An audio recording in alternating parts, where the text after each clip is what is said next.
Muy bien, vamos a dar inicio entonces a la presentación del webinar sobre seguridad en máquinas, en particular sobre el tema de la gestión de la evaluación de conformidad de máquinas.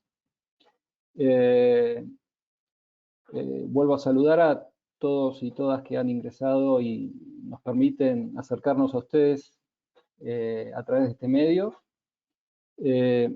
Y bueno, la idea de este webinar es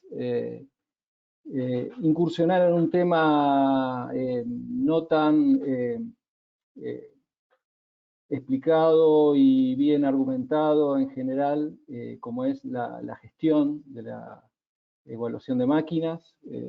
Sí está bastante, digamos, comentado o explicada lo que es la gestión de una evaluación de riesgo, pero lo que es la gestión integral de la seguridad en los sistemas administrativos de planta es un tema que nosotros vemos que se puede avanzar mucho más y es un poco la idea de este webinar. Voy a darles una ligera introducción de lo que es nuestra división de seguridad en máquinas en CPI. Nuestra historia con seguridad arranca en el año 2000. En ese momento CPI empieza a distribuir productos en Argentina que tienen que ver con la seguridad de máquinas, relés de seguridad, dispositivos de enclavamiento, cortinas fotoeléctricas, etc. En el 2007 CPI firma un acuerdo de representación con Omron STI. Omron ya era una empresa representada por CPI hasta ese momento en una vasta variedad de productos para control y automatización industrial. Y en ese momento Omron adquiere la empresa STI americana, con lo cual logra acceder a un mercado de 10% más o menos del market share mundial de productos de seguridad en máquina, y constituye una división de seguridad a nivel mundial.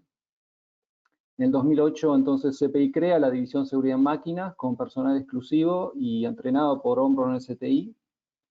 En el 2009 realizamos la primera consultoría de evaluación de riesgo, empezando a asumir trabajos y tareas de servicio. En el 2011 realizamos la primera gestión de un proyecto de seguridad en máquinas. Esto significa integrar los dispositivos en las máquinas, los resguardos y hacer adecuaciones completas. En el 2016, bueno, se certifica un ingeniero de seguridad, que soy yo, por TÜV Rheinland. Esto se hizo en un evento en Chicago, en Estados Unidos.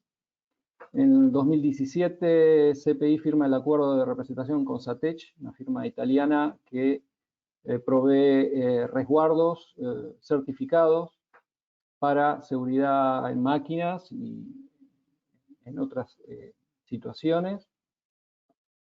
Y en el 2019 también formalizamos un acuerdo con la firma Inexpect, que provee al mercado un dispositivo, un sensor de protección tipo radar, que es el primer sensor en el mercado de tipo radar con certificación Personal Level D.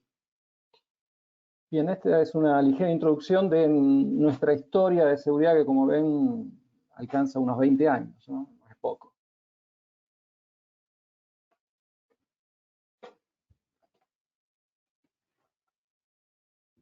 Bien, les presento al equipo de seguridad que tenemos en CPI. Somos un conjunto de 5 personas. Eduardo Bunsek, quien les habla, Fabio Di Chiara, Gabriel Priano y Jan Kampfen. Cada uno de ellos, o de nosotros, tenemos distintos roles, pero todos estamos trabajando en lo que es la comercialización, el brindar el servicio, la asistencia, consultoría, y bueno, nos vamos cubriendo en las diferentes tareas que vamos realizando.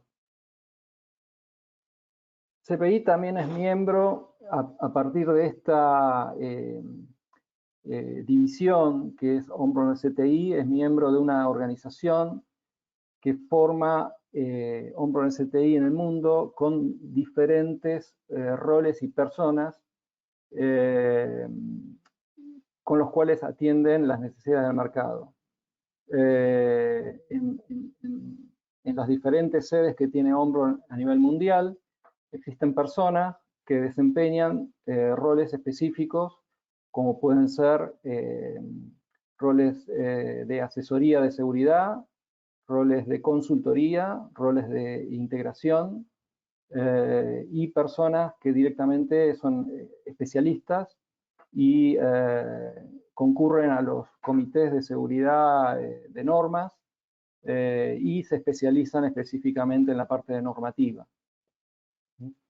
Esto, digamos, nos brinda a nosotros la posibilidad de estar muy actualizados, tanto en lo que es normativa como en la tecnología que va avanzando día a día en este rubro. Bien, este es el programa. Bueno, vamos a iniciar la presentación con algunos ejemplos, dos ejemplos de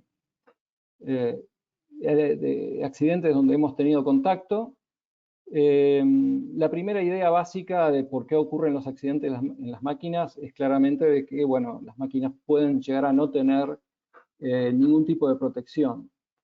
En algunos casos es cierto, en la Argentina se presentan ese tipo de situaciones, pero en la gran mayoría de las empresas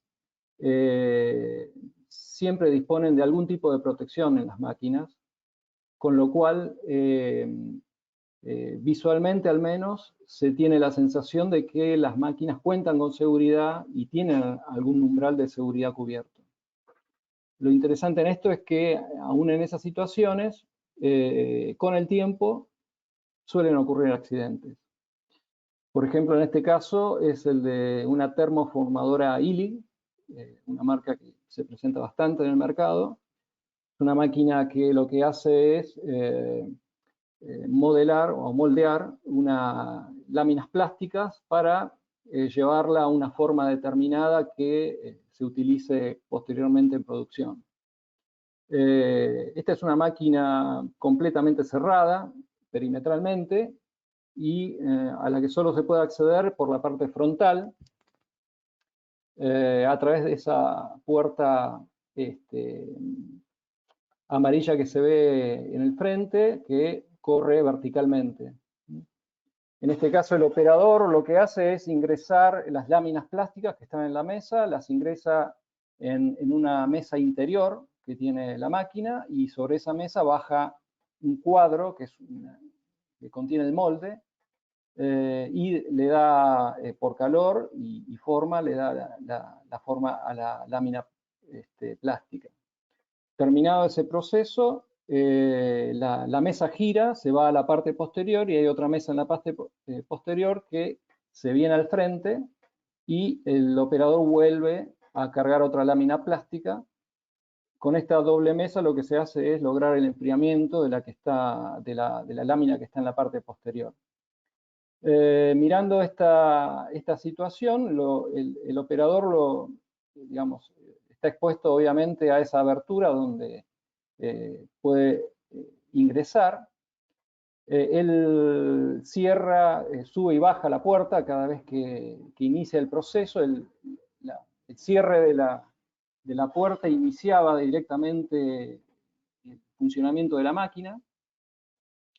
Y bueno, lo que ocurrió en este caso es que el operador ingresó a la máquina, existe un lugar para que ingrese de cuerpo completo, y con el problema de que los contrapesos o resortes de las puertas se vencieron y la puerta empezó a bajar hasta cerrarse completamente y la máquina arrancó. Bueno, la persona quedó aplastada y bueno, en unas semanas falleció. En este caso, es interesante ver que la máquina contaba con una puerta, contaba con enclavamientos, contaba con un tablero de control con parada de emergencia, relés de seguridad también. Es decir que a la vista de cualquiera que pasara por la máquina y mirara externamente, la mirada externamente, no se podía descontar fácilmente de que hubiera un accidente allí.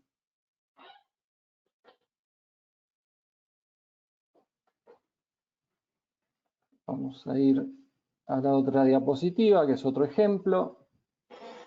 Esta es una máquina que le denominan lavadora de cabezas. Es una especie de lavarropa donde se ingresa el block de un cabezal de motor.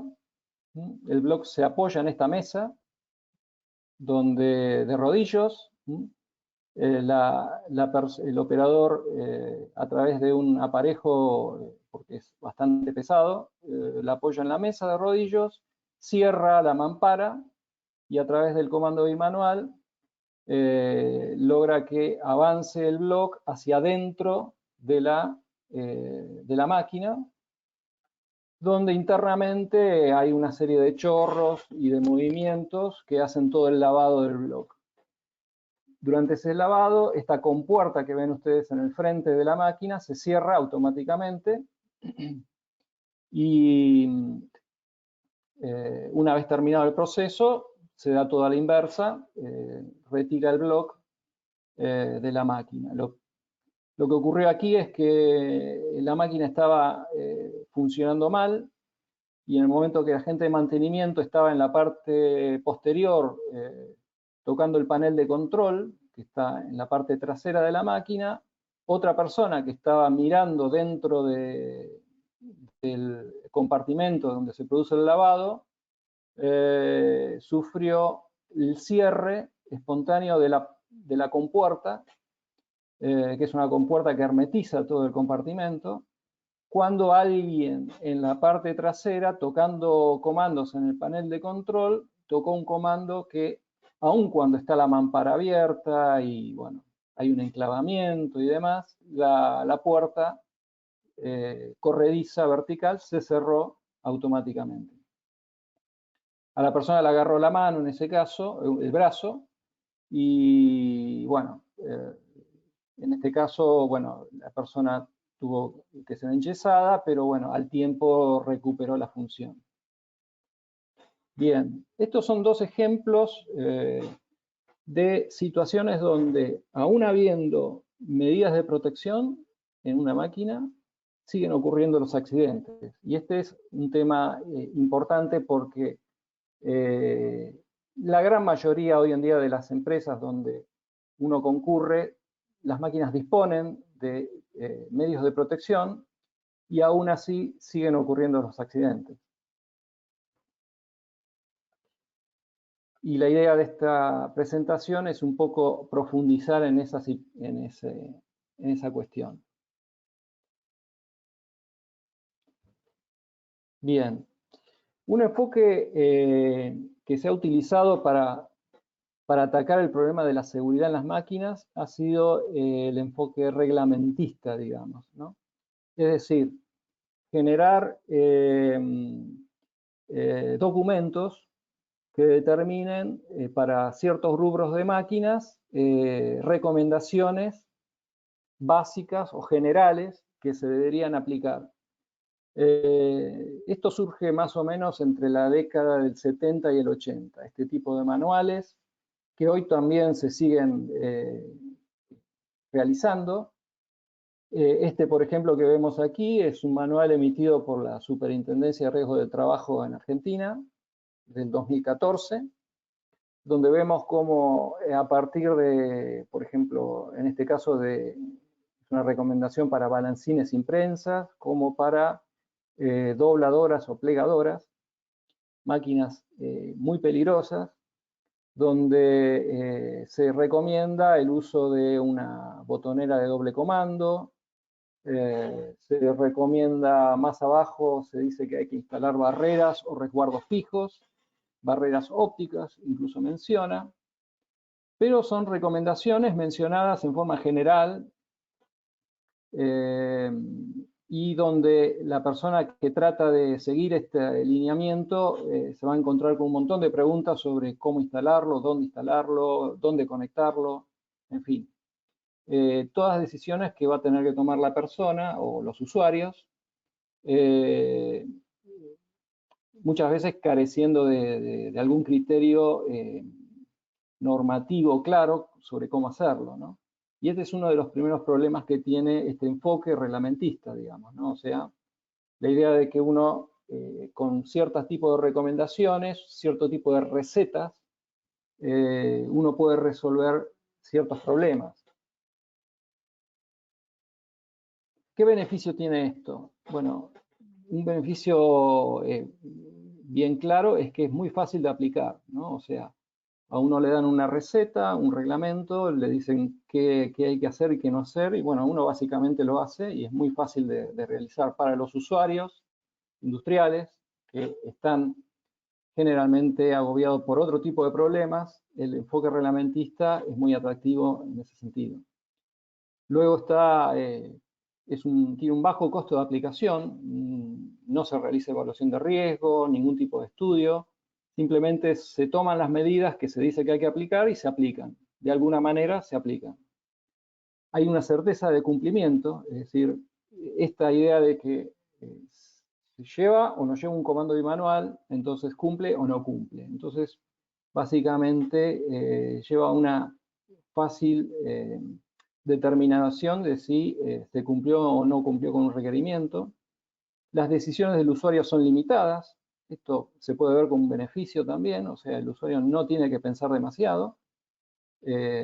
Y finalmente que sin compromiso sobre niveles de riesgo tolerables. O sea, el usuario no tiene que pensar sobre en qué situación de riesgo quedó la máquina. O sea, en ningún momento de todo este proceso de aplicar una medida de protección por receta, por reglamento, nunca se preguntó cuál era el riesgo y a cuánto lo bajó el riesgo. Este es un poco los beneficios de este sistema reglamentista. Los problemas que tiene esto es que las medidas de protección no tienen ninguna justificación racional, o sea, las personas aplican las medidas de acuerdo a cómo están recomendadas, pero nunca se detuvo a pensar cuál es el motivo por el cual la está aplicando de una cierta manera. Esa falencia en el diseño, en aplicar un diseño racional, es también lo que hace que no exima a los gestores de riesgo ante la ocurrencia de un accidente. O sea, si aún aplicar esas medidas la persona tiene un accidente, como hemos visto en esos ejemplos, los gestores de riesgos no pueden argumentar nada racional sobre cómo habían aplicado esas medidas y igualmente ocurrió un accidente. Ese es un problema bastante grave que tiene este enfoque. Hay una difícil adaptación a máquinas complejas. Evidentemente, a medida que las máquinas son más complejas, la aplicación directa y simple de estas recomendaciones se vuelve más compleja también. Muchas veces las recomendaciones son generales, pero las máquinas todas tienen sus aspectos particulares y en esos aspectos van riesgos también. Entonces, frecuentemente se omiten riesgos por aplicar reglas que son generales, pero que no atienden situaciones particulares. Las decisiones de los usuarios también son limitadas. Esto que habíamos visto antes, que era una ventaja, también se puede ser visto como un problema, porque si el usuario querría, digamos, preguntarse, cuestionarse sobre qué seguridad está haciendo o qué podría mejorar en cuanto a esas recomendaciones, no tiene mucho que hacer, no tiene ninguna herramienta con la cual poder elaborar una mejora a eso que está haciendo, ¿no? Y después, por último, no hay directivas claras sobre la integridad del control. Esto es bastante común, que los reglamentos recomiendan las medidas de protección en sí, pero no cuando estas medidas de protección dependen de circuitos de control, no hablan poco o muchas veces nada respecto a la integridad de esos circuitos, que tienen que ver con los riesgos. Es decir, Este tipo de enfoque, que fue muy aplicado durante la década del 70 y el 80, se empezó a ver de que aún cuando había logrado un descenso del nivel de accidentes, de un estadio previo donde prácticamente la única medida de protección que contaban los operadores era una parada de emergencia, con la aplicación de estos enfoques bajaron los accidentes, pero hubo un estancamiento. Ese estancamiento se empezó a ver a partir de las estadísticas de fines de los 80s y 90s, y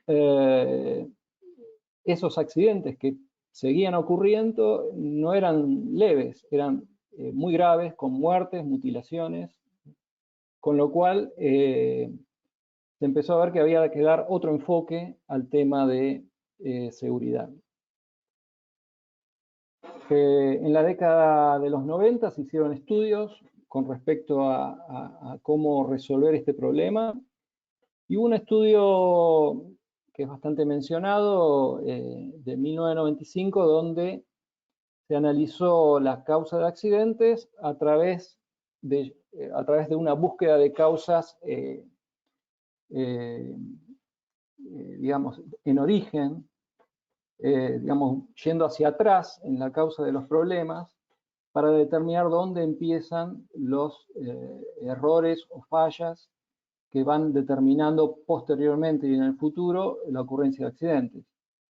En esta estadística que se hizo sobre un conjunto, creo que eran entre 30 y 40 accidentes, se llegó a la estadística de que el 44% de ellos, el accidente provenía de un problema, un error de especificación, un 15% provenía de un problema, un error cometido en la parte de proyecto o implementación, y un 6% de errores o defectos introducidos en la parte de instalación y puesta en marcha. A partir de ahí la máquina se pone en marcha y bueno, hay una estadística que da un 15% de accidentes provenientes de la parte de operación o mantenimiento. En este caso la máquina ya está en funcionamiento y bueno, puede haber un mal uso o un mal funcionamiento de la máquina o un mal mantenimiento que determina de que se produzca un accidente. Y finalmente, muy común en la parte de modificaciones que se producen en la máquina, a esto se le atribuyó el 21% de los accidentes. Bueno, en conclusión, podemos decir, si sumamos todos estos causas que provienen antes de la puesta en servicio, podemos decir que el 65% de los defectos y errores de diseño y construcción son introducidos antes de entrar en servicio la máquina. Es decir, que notablemente podemos observar que hay como ciertas bombas de tiempo que están en las máquinas y subyacen en la parte de diseño, de construcción, de especificación, que hace que en el momento en que la máquina se pone en servicio, es cuestión de que se den ciertos tipos de situaciones peligrosas, funcionamientos de la máquina y demás, para que ocurran esos accidentes. Bueno, el 15% de los defectos y errores se producen debido a causas que tienen que ver con el uso o el mantenimiento de la máquina durante la máquina en servicio, y el 21% restante tiene que ver con el interesante problema de qué ocurre cuando se modifican las máquinas y se realizan alteraciones al control de la máquina, a las medidas de protección, a la ubicación y a la forma en que está ubicada la máquina, etcétera, etcétera.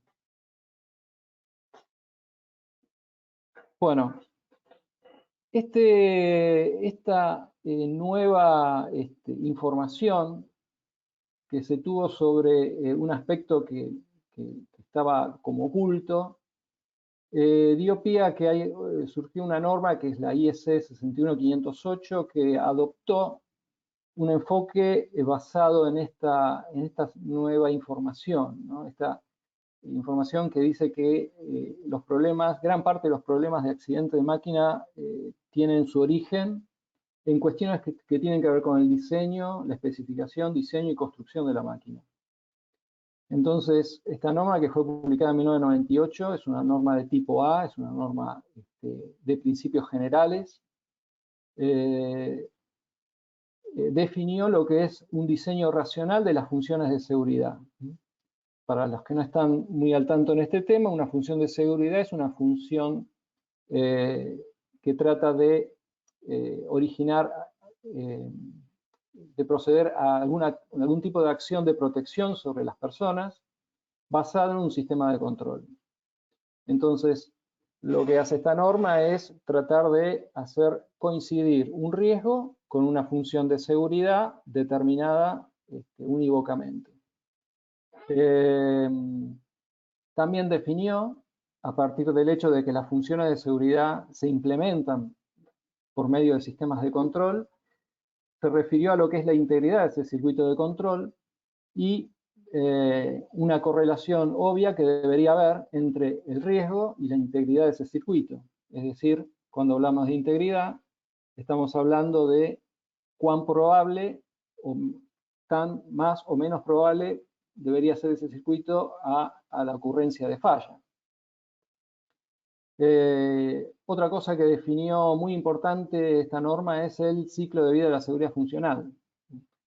Este es un concepto nuevo que determinaba que la construcción, el diseño de la máquina debería seguir ciertos procedimientos para evitar todo tipo de errores, defectos que se introdujeran en el proceso. Y ya por último, definió también la necesidad de tener documentación, una documentación de seguridad apropiada, definió cuál era esa documentación. Y también definió por último que la competencia de las personas responsables en todas estas actividades debería estar de alguna manera calificada. Esta petición de la norma IEC 61508 de calificar a las personas es lo que dio origen posteriormente a las certificaciones que se otorgan hoy en día a través de organismos como TÜV Rheinland y otros, al personal que se desempeña y tiene que llevar adelante este tipo de actividad. La norma IEC 61508, como mencioné anteriormente, es una norma de tipo A, es una norma, podríamos decir, paraguas o madre, que trabaja sobre aspectos generales, ¿no? Es una norma bastante compleja porque es muy abstracta, con mucha terminología nueva, y, digamos, no se puede básicamente aplicar directamente leyendo la misma norma.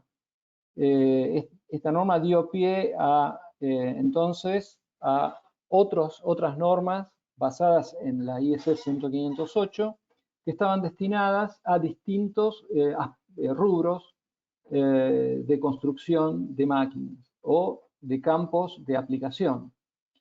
En la parte de maquinarias derivó en dos normas, la IEC 62061 y la ISO 13849. Ambas normas atacan el problema de cómo garantizar la integridad de los circuitos de control en máquinas. Las normas, por ejemplo, en hornos, la norma europea 50156, en procesos industriales, la IEC 61511, que fue una de las primeras que salió derivadas de la 61508, y en fin, otras normas que lo que hacen es como bajar el nivel de abstracción a un nivel más concreto, más práctico para llevarlo a cabo, y permiten a los integradores realizar las implementaciones con criterios más claros. La norma, algo que se menciona aquí, es que la norma 13849 también toma como antecedente una norma muy mencionada en su momento, que fue la IEC 954-1. Esta fue la primera norma que se emitió en Europa, que se refirió a lo que eran circuitos de control de seguridad en máquinas. Y definió lo que hoy en día es muy común escuchar, que son las categorías de control, categoría B, 1, 2, 3, 4. Bien, fue la primera norma que empezó a definir algo respecto de cómo hacer para comparar dos circuitos de control respecto a su nivel de integridad, respecto a la seguridad que brindan. Esta norma, que fue muy empleada y muy mundialmente muy difundida por su innovación, después fue tomada por la ISO 13849 como una base, y mucha terminología y muchos conceptos se toman de allí. Hoy en día la IEC 954 está fuera de vigencia.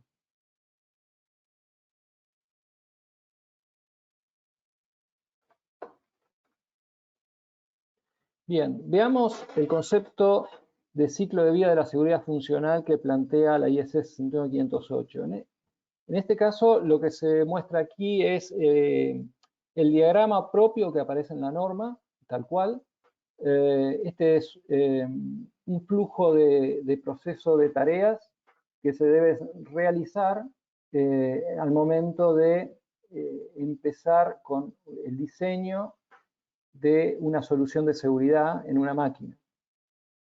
Acá, como ven, en los pasos 1, 2, 3, 4 y 5, es toda una etapa de evaluación del riesgo, diseño de requisitos globales de seguridad, diseño de requisitos, digamos, particulares de seguridad. En los pasos 6, 7 y 8, al costado, lo que se pide es que haya una etapa de planeamiento de cómo se va a hacer la operación y mantenimiento de la parte de seguridad, cómo se va a hacer la validación de la parte de seguridad y cómo se va a hacer la instalación y puesta en marcha. En los pasos 9 y 10, lo que se hace es toda una tarea de especificación concreta de lo que es la solución de seguridad. En el paso 11 se atienden todos los que son las especificaciones de medidas que no dependen de controles de seguridad.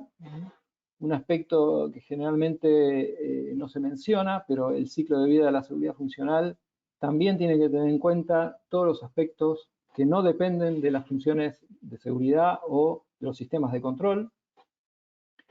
Y esa sería toda lo que es la etapa de realización o de diseño. Y finalmente tenemos los pasos 12, 13, 14, que son los pasos de validación, donde la solución se instala en la máquina y se valida. Después vamos a ver qué significan estos conceptos, ¿no? Y lo que ven aquí es, en el paso 15, es como que cuando se hace cualquier modificación o revamping de la máquina, se pide volver a la fase o la etapa adecuada del ciclo de vida de seguridad para volver a iniciar con todo este ciclo. O sea que es como, por eso se llama que es ciclo, es un ciclo cerrado que vuelve a una etapa determinada para volver a recorrerlo. Es decir, mirado un poco más en perspectiva, tendríamos una etapa de análisis que llega hasta el paso 5, donde esto podría estar a cargo de un usuario final o de un consultor que realice todo lo que es la etapa de especificaciones, análisis de riesgo. Una etapa de realización donde se ejecuta el diseño, el planning de ejecución, la selección de equipos y de productos. Y después tendríamos una etapa de operación. La etapa de realización podría estar a cargo de un proveedor, de un contratista, de un usuario final. Y la etapa de operación, obviamente, puede estar en función del usuario final o a cargo de un contratista. Este sería un poco el esquema que está planteado, el esquema de procedimiento que está planteado en la IEC 61508 para lo que es el ciclo de vida de la seguridad funcional. Como ven que esto es un ciclo, lo que se ve actualmente reflejado en muchas presentaciones es una representación mucho más sencilla de este ciclo a través de estos 5 pasos, ¿no? Es el mismo cuadro que vimos antes, pero mucho más simplificado en 5 pasos, donde se agrupan las actividades más importantes que estaban mencionadas anteriormente. El paso 0, donde tenemos la máquina en un estado sin protección, donde eso puede ocurrir en una etapa de compra de máquina, etc. Un paso 1, donde tenemos la etapa de evaluación y reducción de riesgo de la máquina. Un paso 2, que es la especificación de requisitos de seguridad. Un paso 3, que es la etapa de diseño y verificación de la máquina, del sistema de seguridad propuesto. Y un paso 4, que es la etapa de instalación y validación, donde realmente se implementa la solución y se la aprueba en funcionamiento. Vamos a ver estos 5 pasos un poco más en detalle. El paso 0, que es la parte de adquisición, cambios o mejoras, se aplica básicamente a máquinas nuevas adquiridas a un fabricante. Es decir, en todo momento donde una empresa decide comprar una máquina, debería plantearse bajo qué seguridad piensa recibir esa máquina. Está claro que la prioridad y lo que primero está en la mente de los usuarios cuando compran una máquina es la productividad, la calidad, la prestación de la máquina en primer nivel, pero el aspecto de seguridad es importante. Este procedimiento lleva a que sea un aspecto a tener en cuenta y también determina que en el mismo momento de comprar una máquina se empiecen a plantear qué tipo de seguridad y qué tipo de interferencias puede tener esa seguridad con los aspectos productivos, calidad, performance de la máquina. También aplica a máquinas modificadas o transferidas por proyecto. Muchas veces las plantas modifican las máquinas o reciben máquinas de otros sitios de la misma empresa en otros lugares del mundo. Y máquinas involucradas en accidentes graves, ¿no? En cualquier caso de que ocurra un accidente grave en una máquina, también es recomendable iniciar este proceso de ciclo de vida de la seguridad funcional. Pasamos al paso 1, evaluación y reducción de riesgo. El propósito principal de una evaluación de riesgo es definir cuáles son las medidas de protección adecuadas que va a tener la máquina. Para eso necesita arrancar el proceso con ciertas información de entrada, ¿no? Esta información de entrada está mencionado aquí. En primer lugar, y por sobre todas las cosas, yo diría, es el alcance y los criterios de conformidad. Es decir, cuál es el alcance de la seguridad que yo le voy a proponer a la máquina y qué criterios, bajo qué criterios yo los voy a aceptar o rechazar. Esto es sumamente importante porque las empresas en general esto no lo tienen muy en claro, saben que hay que hacer una evaluación de riesgo, pero no se preguntan sobre qué criterios van a aceptar o rechazar alguna medida de protección. Y esto, desde el arranque mismo, hay que tenerlo bien en claro, porque es un dato que al fabricante de máquina hay que proporcionárselo y lo tiene que tener también muy en claro. Otro aspecto importante es el método de evaluación de riesgo. Esto también tiene que quedar bien en claro. El manual y los planos funcionales de la máquina. Si la máquina es recién comprada y está en una etapa de diseño, bueno, el fabricante deberá generar al menos los primeros planos funcionales, circuitales, eléctricos, neumáticos, hidráulicos, planos 2D, 3D, de montaje, etcétera, como para empezar a hacer una evaluación de riesgo de la máquina. Lo que se llama en seguridad los límites de la máquina, que son aspectos, los grandes aspectos de movimiento, temporales, productivos que puede llegar a tener la máquina, y que eso sirven como límites entre los cuales la seguridad tiene que estar siempre disponible. Y finalmente los datos de uso y funcionamiento específico de la máquina, es decir, cómo la máquina se comporta y cómo se va a usar la máquina cuando está en producción, o si está en producción, cómo se comporta. Si la máquina está en diseño, eso va a resultar de un diálogo orientado, guiado, que va a tener el consultor con el fabricante. Si la máquina está en producción, se realiza un relevamiento a pie de máquina con la máquina en funcionamiento para visualizar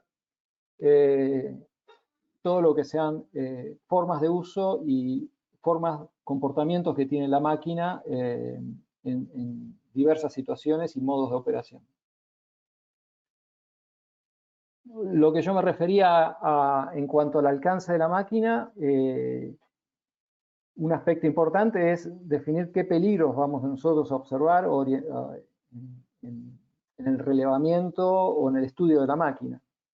La norma ISO 12100 define prácticamente cuáles son estos peligros en el caso de máquinas industriales, ¿no? Estos son los 11 peligros que uno tiene que tener en cuenta: peligros mecánicos, eléctricos, térmicos, peligros por ruido, por vibraciones, por radiaciones, por materiales y sustancias, peligros por ignorar principios ergonómicos, peligros del entorno, peligros de puesta en marcha inesperada o movimiento incontrolado, y peligros de instalación y mantenimiento. Todas estas variantes de peligro son las que deberíamos tener en cuenta al momento de hacer el estudio de una máquina.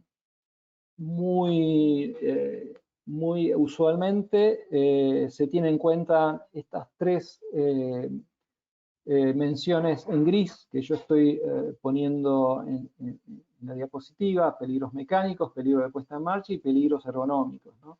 Que serían los peligros más importantes desde el punto de vista del nivel de severidad del accidente. Pero el resto de los peligros también hay que tenerlos en cuenta, y por lo menos tener en claro al momento de la evaluación de riesgos si se van a abarcar todos estos peligros o solo alguno de ellos, o cuáles.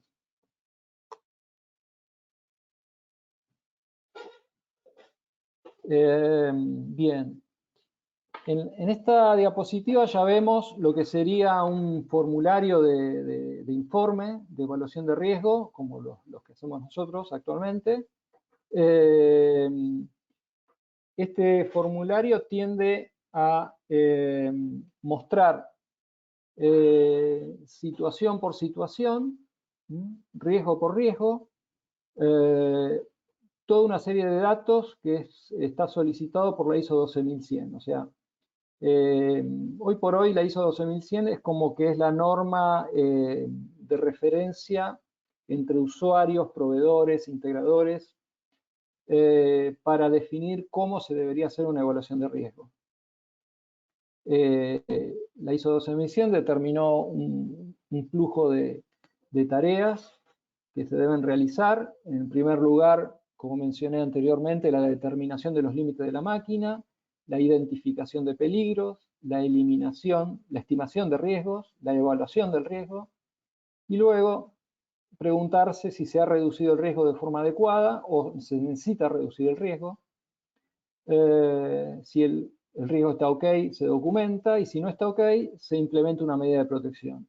Y este proceso, que es iterativo, se va repitiendo lugar por lugar, función por función que tenga la máquina. Por eso este informe, el informe que se presenta, es un listado de situaciones peligrosas, un listado de riesgos. Y en cada riesgo hay que definir, cada riesgo se define a través de ciertos aspectos que se analizan. En qué fase de vida está la máquina, cuál es el modo de funcionamiento, cuál es la tarea que realiza el operador, cuáles son los peligros que definen el riesgo, cuál es la descripción de ese peligro, cuál es el evento peligroso, qué criterios no se están cumpliendo de las normas.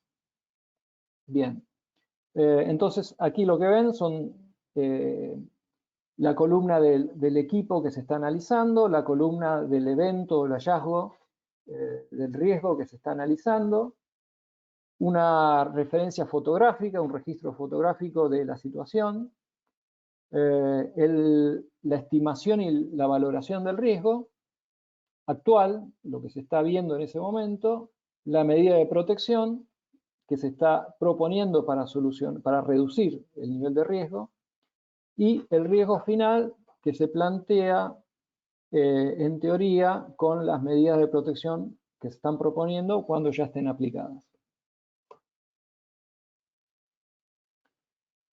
Bien, esto es lo que sería una evaluación de riesgo explicado rápidamente y determina ciertos valores que es importante que tienen que entregar para la siguiente etapa. Esos datos de entrega serían el listado de hallazgos, el análisis y valoración de riesgos para cada uno de los hallazgos, el diseño conceptual de las medidas que no dependen de los sistemas de control. Siempre que vean esta sigla SRP/CS está refiriendo a sistemas de control de partes relacionadas con la seguridad. En este caso, la evaluación de riesgo tiene que determinar cuál es el diseño conceptual de las medidas que no dependen de los sistemas de control y aquellas que dependen de los sistemas de control. Y aquellas que dependen de los sistemas de control, cuál es el performance level para las funciones de seguridad propuestas. En la evaluación de riesgo, la persona tiene que hacer una evaluación de cuál sería la integridad del circuito que debería tener esa medida de protección. Y aparte, determinar la norma relevante, o sea, el integrador, cuál es la norma relevante que debería tener en cuenta al momento de pensar en el diseño de esa medida de protección. Ahora bien, hay una segunda etapa que es la especificación de requisitos de seguridad. ¿Por qué esta etapa aquí, allí metida entre la evaluación de riesgo y el diseño? Bueno, esta etapa es importante porque la evaluación de riesgo es básicamente conceptual y tiene como objetivo pasar de una situación donde hay cero seguridad, hay cero criterio, no hay ninguna definición sobre medidas de protección en la máquina, a una situación donde ya se sabe qué medidas de protección poner y por qué. Esa es la idea de la evaluación de riesgo. Pero no es una herramienta que defina detalladamente qué es lo que cada medida de protección debería cumplir.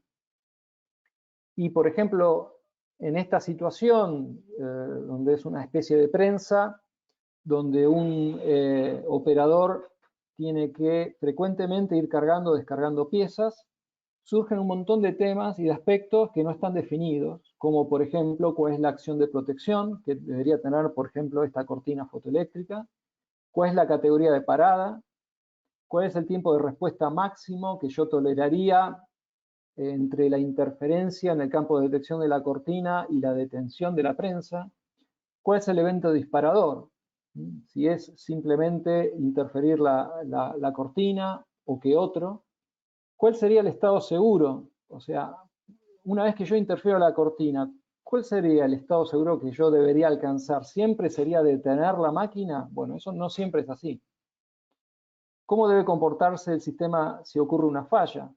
Esto es bien importante en cuanto a la integridad del circuito de control. En seguridad, no solamente tenemos idea de, o pretendemos tener una idea de la probabilidad de falla, sino en caso de que ocurra, cómo debería comportarse el sistema en ese caso, como para mantener ciertas condiciones de seguridad.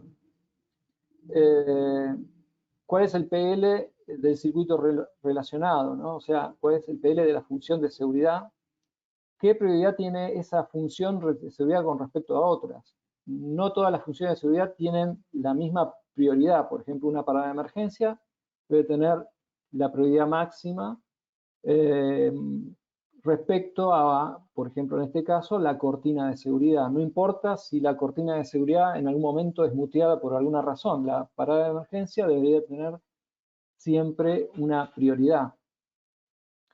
¿Cuál es el control de rearranque requerido? O sea, una vez que la cortina fue interferida, ¿cómo vuelvo a arrancar la máquina?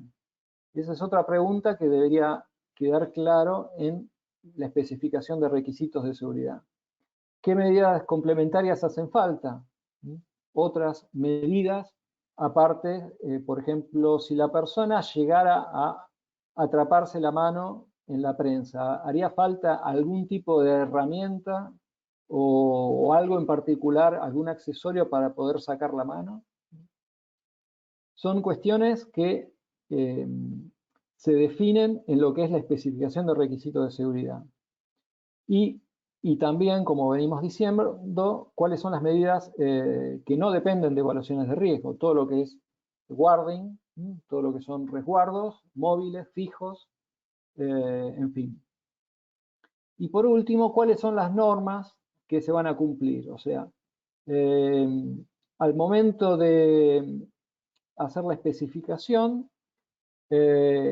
hay toda una serie de normas que van ayudando al diseñador a guiarse respecto de cómo construir soluciones de seguridad. Las soluciones de seguridad, para que tengan un estado de arte o una buena práctica de implementación, tienen que apegarse fielmente a lo que dicen las normativas. Y para eso, bueno, hay que conocerlas y como guía principal es definirlas, definir qué normas serían aplicables a cada solución, como para que el integrador pueda seguirlas en la implementación. Bueno, de la especificación, entonces, de la etapa de especificación, vamos a tener como salida, como dato de salida, los requisitos de cada función de seguridad requerida por la evaluación de riesgo, los requisitos de integridad del hardware y del software de control. Recordemos que las soluciones de control pueden ser implementadas por medios de controles programables con software. En ese caso, los software también deben tener ciertos requisitos de integridad. Los requisitos de medida de reducción del riesgo, de medidas que no dependen del sistema de control, y las normas relevantes que van a ser conformes. Entonces entraríamos en el paso 3, que es el paso de diseño. El paso 3 de diseño debe contar con esta especificación para tener bien en claro cómo construir, cómo seleccionar componentes, cómo construirlos, cómo combinarlos, etc. El diseñador va a hacer una cierta propuesta de diseño. Y esa propuesta tiene que ser, en este momento en particular, validado, verificado. ¿Qué significa esto? Que, como dije antes, hay muchas normas que deben atenderse, ¿no? Normas de diseño de circuitos de control, normas de diseño de guarding, normas de diseños de dispositivos de seguridad, y cada una de esas normas en el diseño debe ser atendida. Para hacer eso, el diseñador va a crear una serie de documentación. Básicamente empieza por crear los planos de circuito de control, los que tienen que ver con seguridad y los que no tienen que ver con seguridad. Y va a en esta etapa va a definir lo que es qué tipo de estructura de circuito va a necesitar implementar para alcanzar los niveles de PL que se están solicitando. Para hacer eso, dispone de los productos que hay en el mercado, los productos de seguridad que se suelen conocer como escáner, switch de puerta, cortinas de seguridad, barreras, etcétera, etcétera.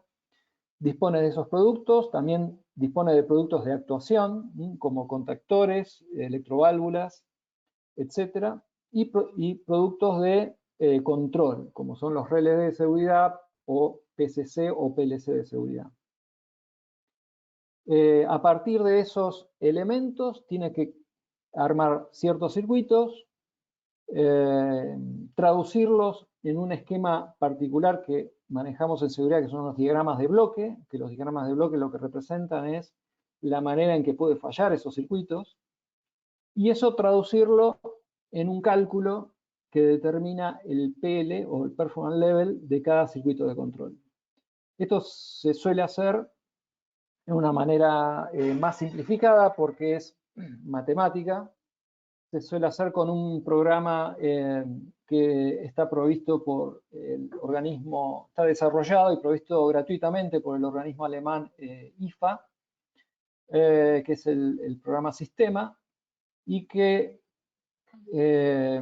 relativamente en forma sencilla se puede ir cargando toda esta información y emitiendo un informe sobre qué nivel de PL tiene cada circuito de control de seguridad.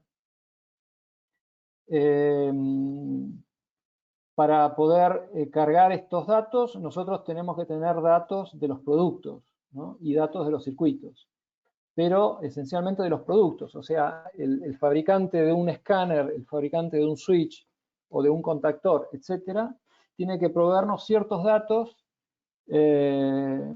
que nosotros debemos ingresar al programa, al software, como para hacer el cálculo y determinar finalmente el PL correspondiente del circuito de control. Estos informes emitidos es lo que permite corroborar o verificar al momento del diseño si el performance level del circuito que propone el fabricante, el integrador, está de acuerdo al PL exigido por la evaluación de riesgo. Bueno, y después, lo otro que hay que verificar es el diseño de las medidas que no dependen del sistema de control. En ese caso, ¿qué es lo que deberíamos entender? Bueno, una gran cantidad de normas, ¿no? Porque hay normas que tienen que ver con la ergonomía, normas que tienen que ver con cuestiones de ruido o acústicas, cuestiones con las sustancias que pueden manejar las máquinas, cuestiones que tienen que ver con el tema de sustancias explosivas, fuego, el guarding, distancias de seguridad, formas en que se van a ejecutar la parte eléctrica de la máquina. En fin, hay una gran cantidad de normas que ayudan al diseñador a saber cómo construir cada uno de estos aspectos que tienen que ver con la seguridad de las personas. Entonces, en la etapa de verificación, lo que se hace es recibir esa documentación del integrador o del fabricante y chequear si realmente está siguiendo o no todas estas recomendaciones.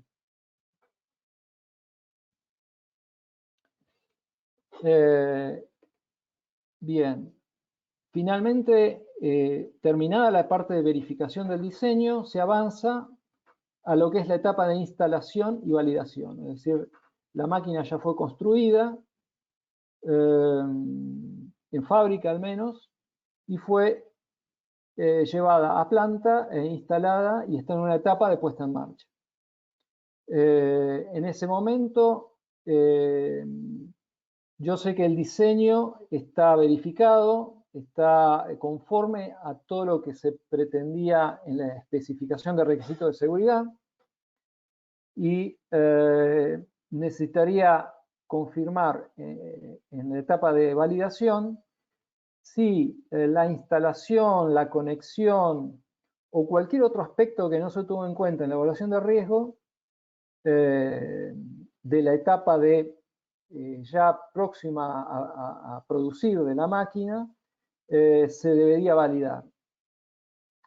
En este caso, la etapa de diseño lo que va a brindar como información y que se va a tener en cuenta en la etapa de validación sería la selección de componentes y tecnologías para el uso y el entorno, o sea, qué componentes finalmente se eligieron y qué tecnologías, si eso está de acuerdo con el uso y el entorno de la máquina, qué verificación se hizo del PL, en definitiva, qué tipo de circuitos de control se construyeron, la conformidad de las categorías de los circuitos de control, la conformidad de las medidas de reducción de riesgo que no dependen de sistemas de control, los planes de ensayos del hardware y del software, es decir, una vez que yo ya tengo implementado, diseñados e implementados los circuitos de control, ya sé de qué manera los debería ensayar para verificar en funcionamiento que cumplen con su objetivo de seguridad.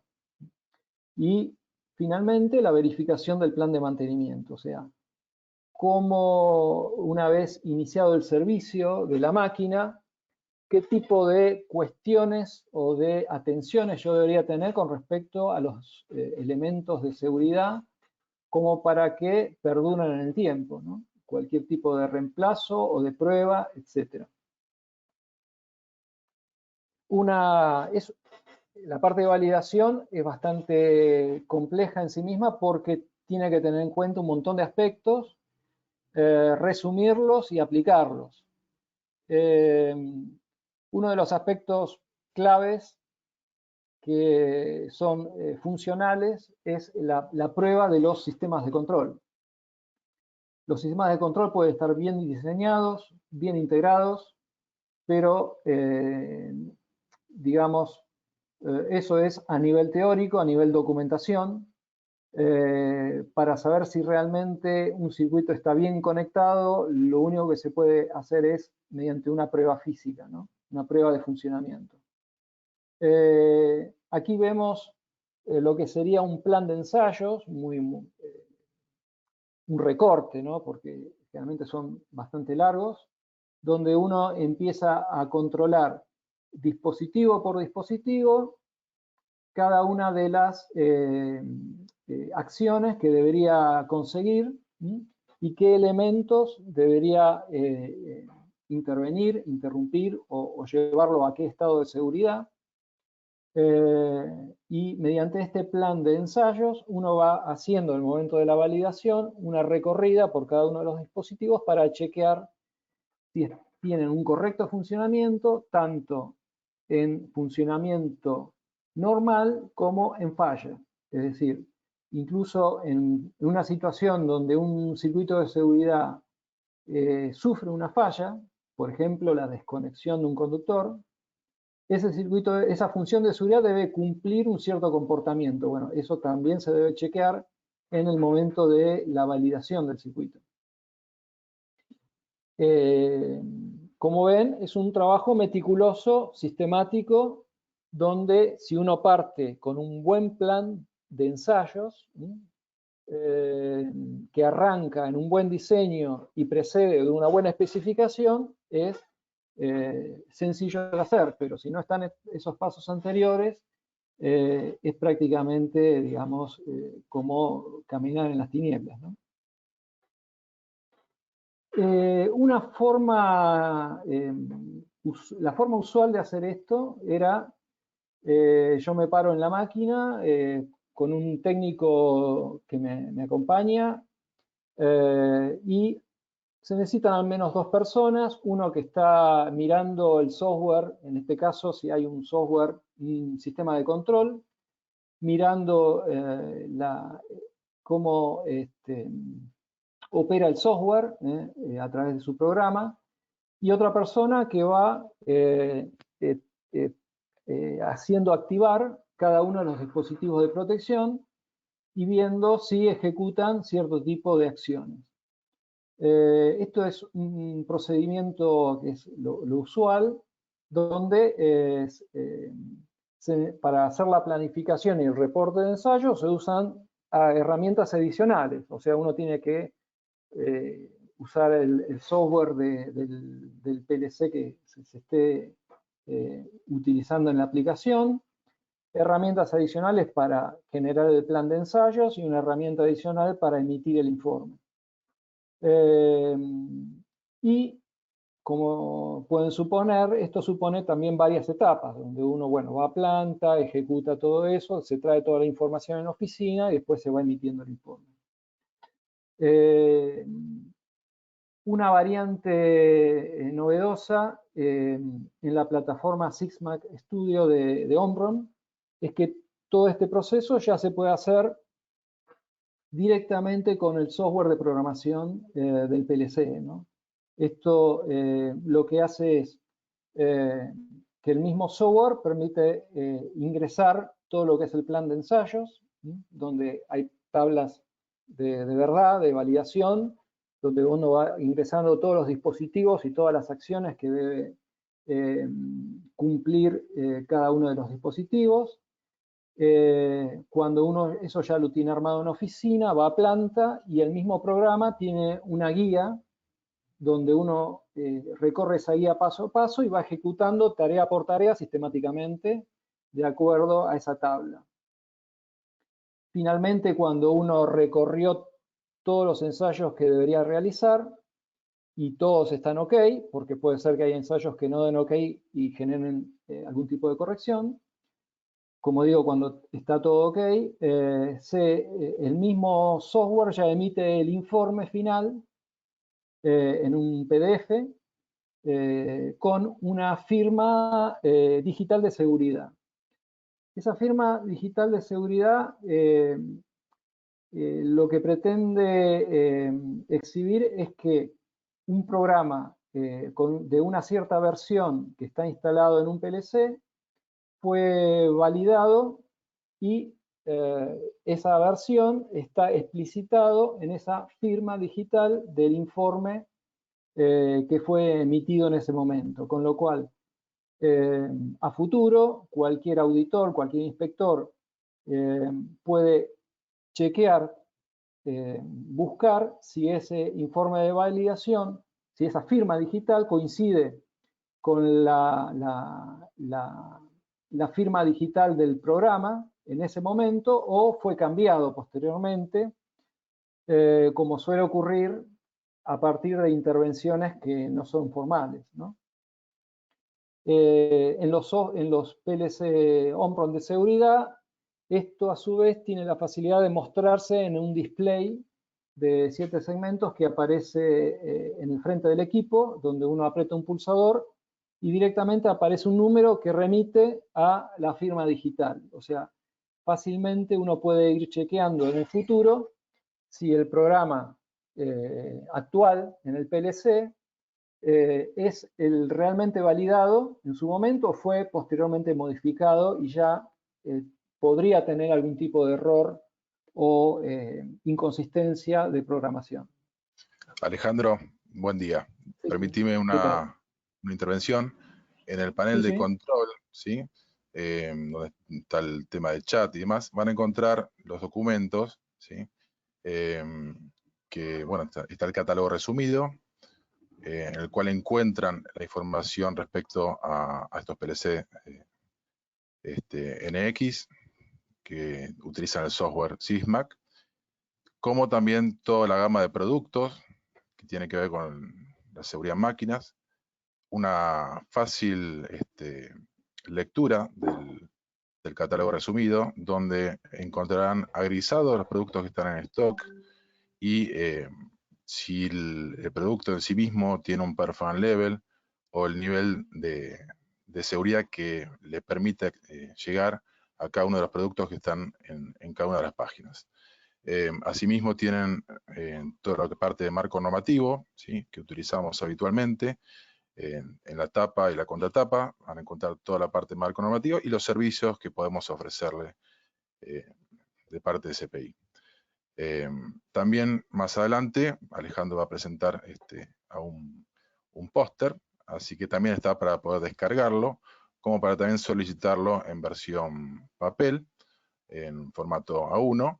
También lo pueden descargar o solicitarlo a través del mail o a través de esta sala de chat, ¿sí? O a través de las preguntas. Muchas gracias, Alejandro. Ok, muchas gracias, Edgardo. Bien, entonces, resumiendo la etapa de validación, ¿no? ¿Qué es lo que estaríamos ejecutando como un planning de tareas de todo este proceso de validación de una máquina? Aquí lo que vemos es una especie de planning donde tenemos al costado, a la izquierda, las actividades que se van realizando a lo largo del tiempo y arriba, en forma horizontal, los diversos actores que van interviniendo en cada una de esas actividades. Entonces, el primer actor sería el gestor de seguridad, que es la persona que va verificando y chequeando que todo se va cumpliendo. El constructor de la máquina, que se encarga del diseño. El integrador, quien realmente finalmente integra la máquina en planta, que puede o no ser el mismo constructor. Quien hace la puesta en marcha de la máquina, que puede ser una empresa distinta o puede ser el integrador. Y después, otros aspectos de ergonomía también podrían llegar a tener que estar presentes. Se representan en esa última solapa.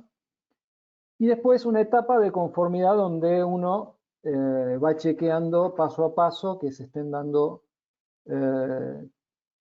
todas las verificaciones que se necesitan.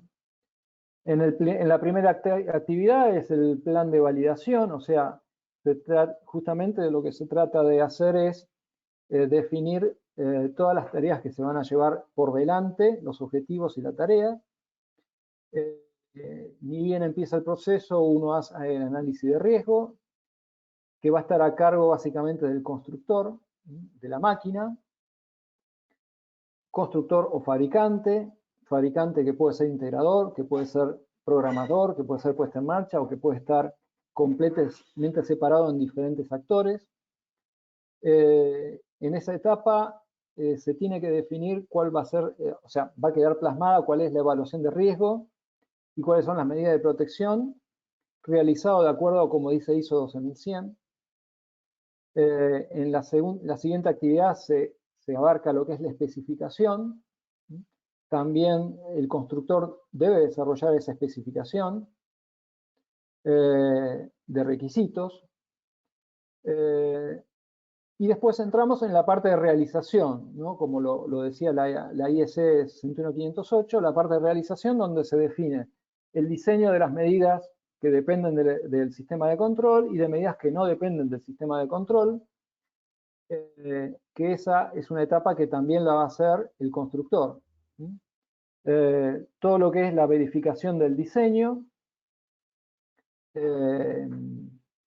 y donde se van generando en esta etapa los documentación que tiene que ver con las descripciones, los planos de circuito, los dibujos 2D, 3D, los análisis de fallas, que es ese análisis FEMEA que ven ahí, análisis de fallas, diagramas de bloques, notas de cálculos, hojas de datos, certificaciones, plan de validación o plan de ensayo, ¿no? Todo eso se debe ir realizando en la etapa de realización. Se hace la construcción de la máquina y la parametrización o programación. También se verifican los programas para ver si realmente cumplen los niveles de integridad que se pretenden en cada uno de los circuitos. Bien, y después hay una etapa final, una actividad final, que es la actividad de test y verificación, donde eso se da en la puesta en marcha, donde ya ahí se generan reportes de ensayos y reportes o checklists de verificación de requisitos que deben ser cumplidos. Y lo otro que se verifica en la parte de verificación es la entrega del plan de mantenimiento, o sea, esa documentación que va a ser de total utilidad para la gente de operación como de mantenimiento para poder saber cómo mantener la seguridad de esa máquina a lo largo del tiempo, ¿no? En condiciones óptimas a lo largo del tiempo. Todos esos entregables es lo que debería ser exigible a un fabricante, a un integrador que entrega una máquina, y es lo que constituye la documentación de evaluación de conformidad. Con toda esa información se puede decir que la máquina fue evaluada y chequeada y funciona, tiene una seguridad que funciona de acuerdo a lo que se pretendía o se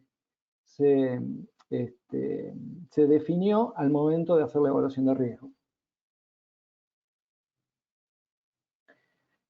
Como habíamos dicho al principio de todo, todas esas actividades, la norma 61508 pide que sean realizadas por personas competentes, sean revisadas por personas competentes.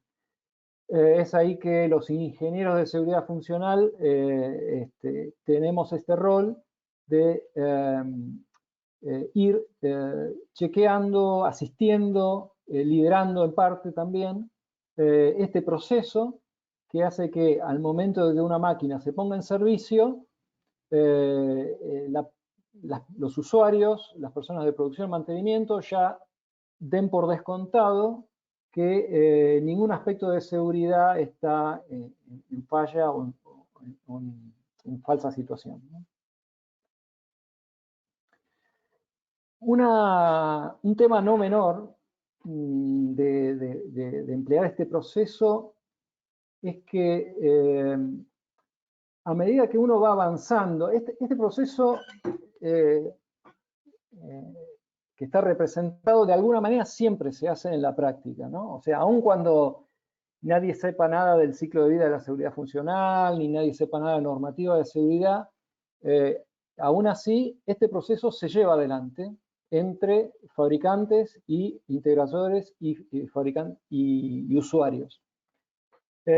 Con lo cual, un aspecto importante es que a medida que se va avanzando en cada uno de estos pasos, de estos 5 pasos, el costo que va a tener llevar a situación óptima, una vez avanzado en cada uno de estos pasos, para llevarlo a la situación óptima, si uno empieza a saltear estas situaciones, es cada vez mayor. Eso es importante de comprender. Por ejemplo, si yo estoy en una etapa de adquisición o de modificación de máquina y no hago una evaluación de riesgo, y me dirijo directamente al paso 2, que es la parte de especificación de requisitos, hay un montón de cuestiones que no van a quedar bien resueltas. El diseñador va a definir ciertos requisitos, independientemente de cómo se va a usar o cómo se va a hacer funcionar la máquina. Con lo cual, ya partimos allí de un conflicto entre el usuario que le va a decir al fabricante, yo quiero usar la máquina de esta manera, y el fabricante le va a decir, no, yo no pensé la máquina de esta manera. Con lo cual, ese conflicto, ahí se ve claramente de que si ya se avanzó al paso 2, ya va a tener un costo extra por tratar de ir hacia atrás,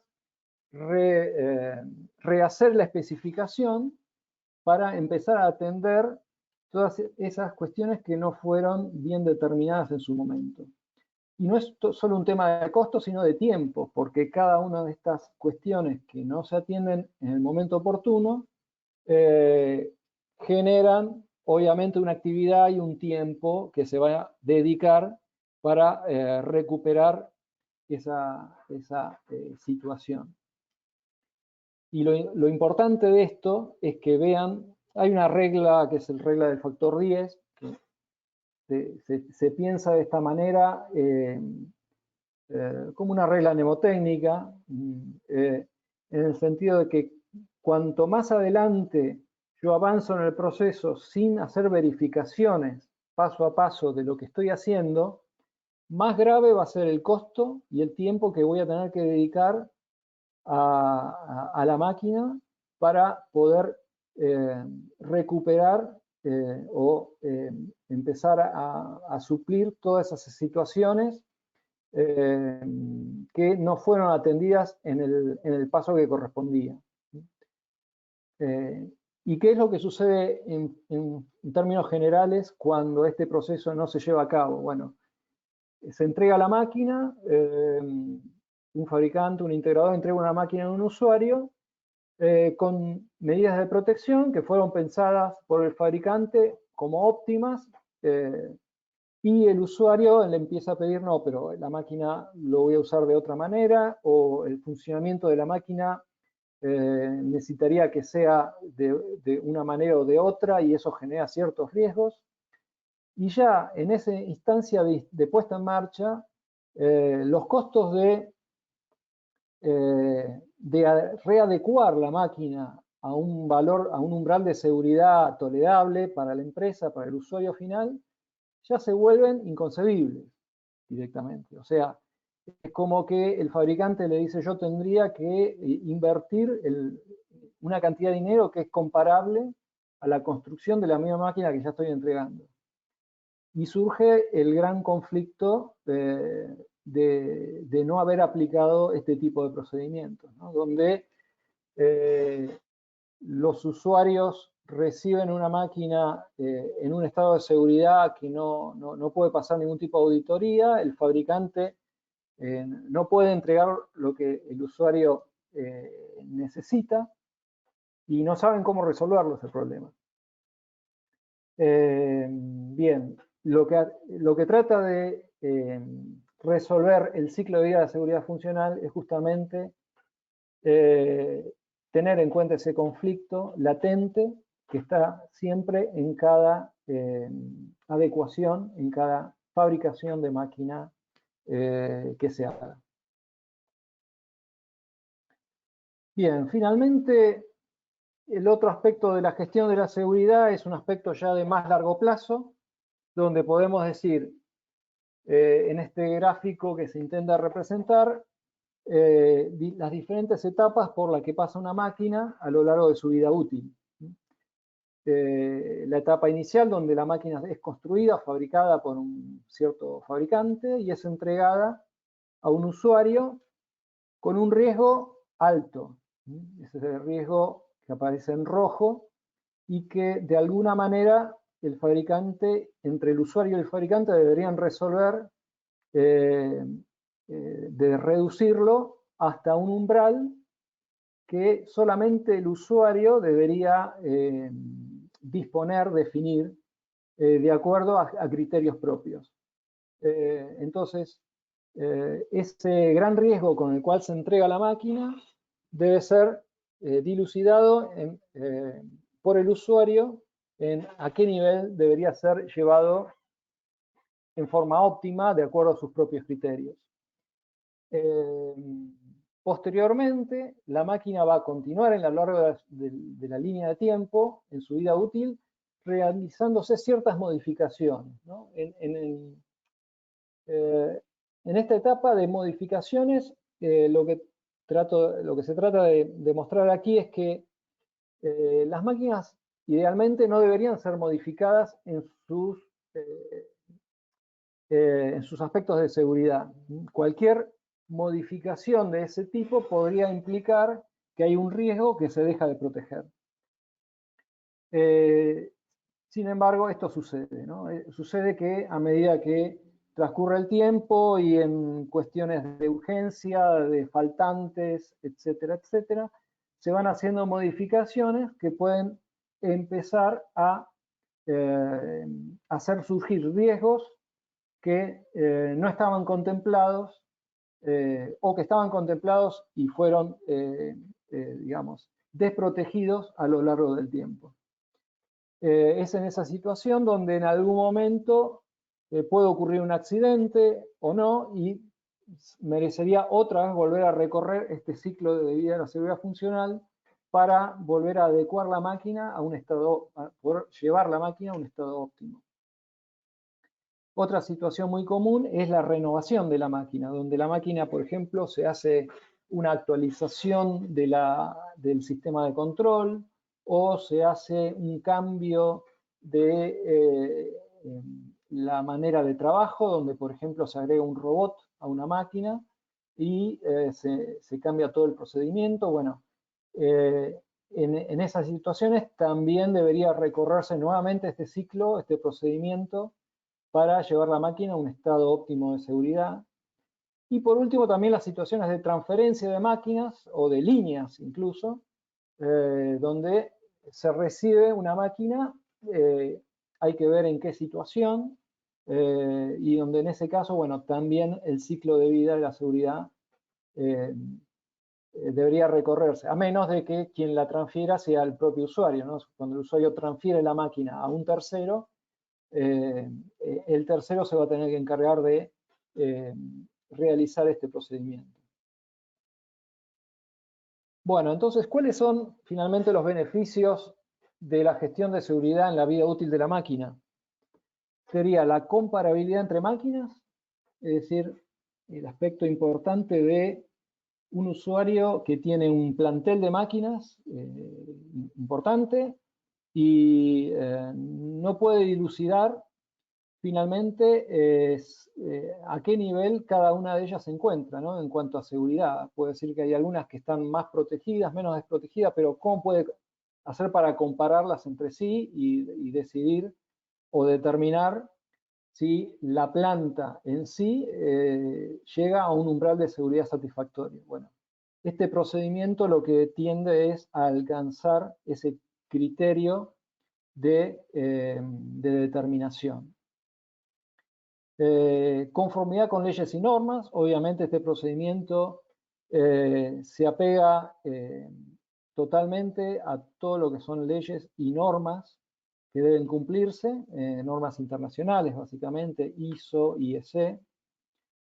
Descargo de la responsabilidad legal, muy importante este aspecto en cuanto a que ahora sí yo tengo documentación de respaldo en cuanto a cómo las máquinas están protegidas, por qué están protegidas de esa manera y que si ocurriera un accidente, qué es lo que se especificó, se implementó en forma particular, no en forma genérica, sino que seguramente un cierto aspecto de la máquina, una cierta medida de protección o no funcionó bien, pero digamos, ese riesgo debió haberse cubierto y debió haberse tenido en cuenta en algún momento y cómo se protegió, ¿no? Ese es el descargo de responsabilidad legal.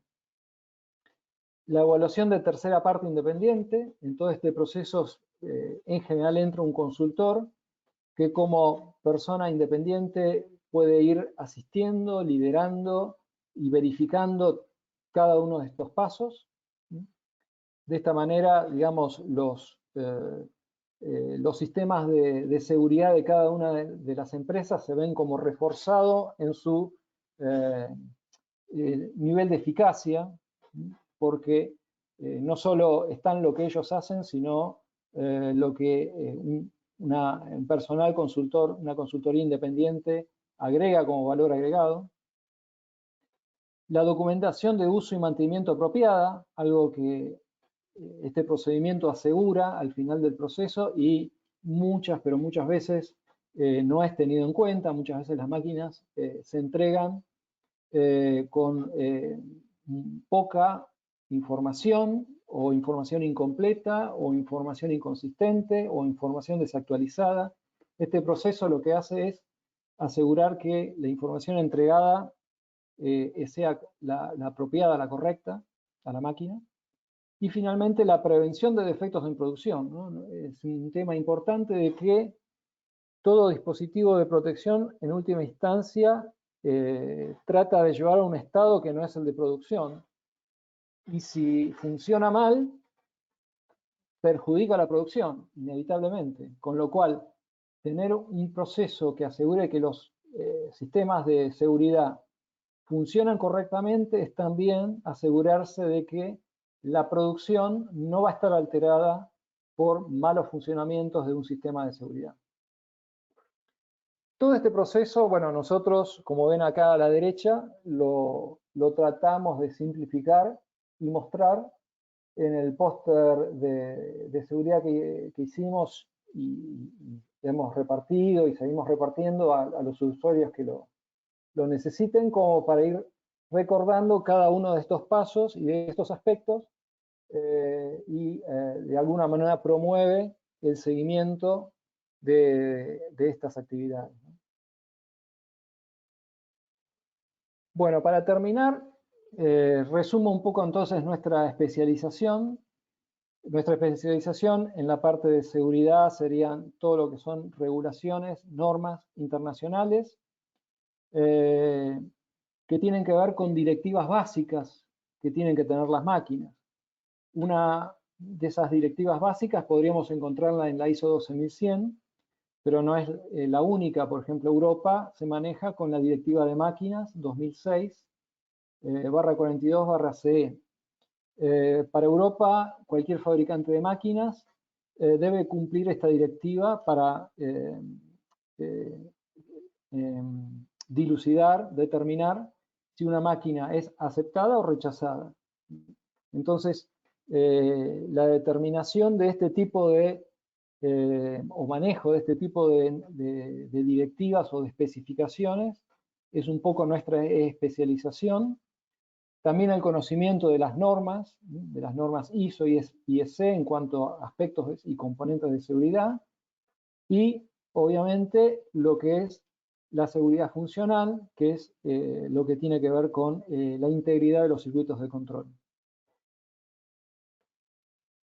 Nuestro enfoque en servicios de seguridad parte de un motor principal, que es la consultoría, que tiene que ver con evaluaciones de riesgo y demás. La consultoría que trata de definir cuáles son los requerimientos básicos que debe tener en seguridad una máquina, posteriormente deriva necesariamente en actividades que tienen que ver con la ingeniería y con la integración, que tienen que ver con la asistencia, con la especificación de requisitos, con el diseño, con la verificación, etcétera, que se hace con las máquinas. Y por último tenemos la integración en sí. En CPI estamos ya en una etapa donde tratamos de derivar lo que es la integración de proyectos a integradores que estamos calificando en seguridad. Es decir, realizar una tarea donde podamos supervisar integradores que podemos descontar que tienen un cierto nivel de calificación en seguridad, y a través de una auditoría, una supervisión, podemos asegurar de que realizan un trabajo bien hecho, ¿no? Entonces, la consultoría en seguridad en máquinas tiene como servicios básicos, obviamente, la evaluación de conformidad multimáquina, la evaluación de riesgo, bajo ISO 12100, la verificación y validación, que sería este proceso que hemos comentado, y formación técnica. Muchas empresas, para poder llevar adelante este proceso o como para afirmar ciertos conceptos de las diferentes actividades que hemos mencionado, necesitan ciertos cursos particulares. Eso también lo damos. Tenemos en la parte de ingeniería e integración la especificación de la evaluación de conformidad, es decir, la especificación por la cual las empresas pueden llegar a aceptar o rechazar las máquinas, que es algo que hemos mencionado varias veces en esta presentación.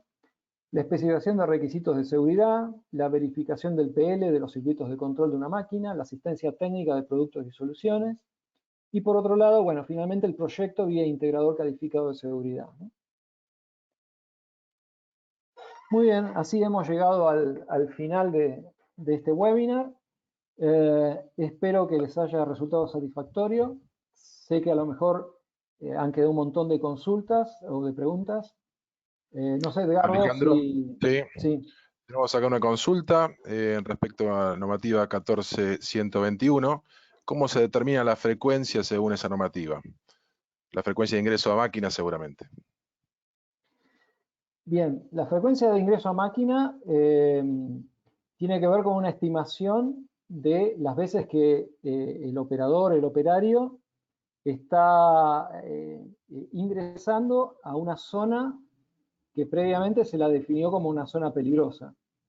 Es decir, por un lado, previamente yo tengo que definir las zonas peligrosas de la máquina y una vez que defino eso, tengo que consultar al operador o incluso a las personas que realizan cualquier tipo de intervención sobre la máquina, si intervienen en esas zonas peligrosas y con qué frecuencia lo está haciendo.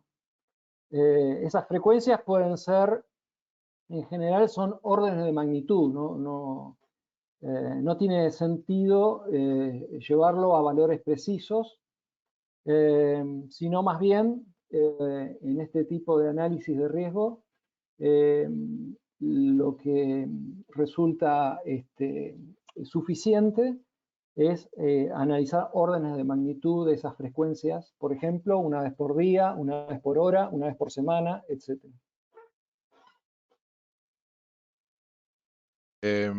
Respecto a las normativas, me preguntan dónde se pueden adquirir.